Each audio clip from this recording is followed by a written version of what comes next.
Vous est-il déjà arrivé de prier pour quelque chose de tout votre cœur, en pensant que c'était la solution à tous vos problèmes?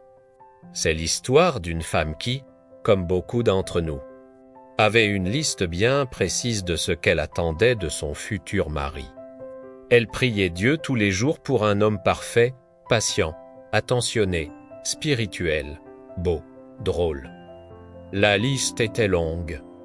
Elle pensait que si seulement elle pouvait trouver cet homme, sa vie serait complète et heureuse. Les mois, puis les années, ont passé.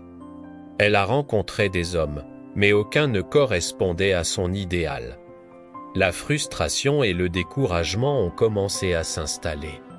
Elle se demandait pourquoi Dieu ne répondait pas à sa prière si sincère.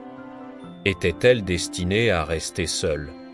Un jour, épuisée d'attendre, sa prière a changé. Au lieu de demander à Dieu de lui envoyer l'homme parfait, elle lui a demandé « Seigneur, qu'est-ce qui ne va pas chez moi? Aide-moi à devenir la personne que tu veux que je sois », et c'est là que le vrai miracle a commencé. Lentement, Dieu a commencé à lui montrer les domaines de sa propre vie qui avaient besoin de changement. Son impatience, sa tendance à critiquer, son manque de confiance en elle. Elle a réalisé qu'elle demandait à quelqu'un d'être parfait alors qu'elle-même était loin de l'être. Elle a commencé un travail sur elle-même avec l'aide de Dieu, pour cultiver la patience, la gentillesse et la grâce. Elle a appris à s'aimer et à trouver sa joie en Dieu, et non dans la perspective d'une relation. Sa transformation a été profonde. Elle est devenue plus sereine, plus joyeuse, plus aimante. Et puis, un jour, sans qu'elle s'y attende, elle a rencontré un homme. Il n'était pas parfait, il avait ses défauts, tout comme elle.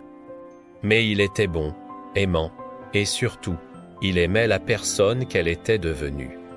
Ensemble, ils ont construit une relation basée non pas sur des attentes irréalistes, mais sur l'amour, le pardon et la croissance mutuelle. Cette histoire nous rappelle une vérité puissante. Comme le dit la Bible en Matthieu 7, verset 5, « Enlève d'abord la poutre de ton œil. Et alors tu verras clair pour enlever la paille de l'œil de ton frère. » Souvent, nous voulons que le monde et les autres changent.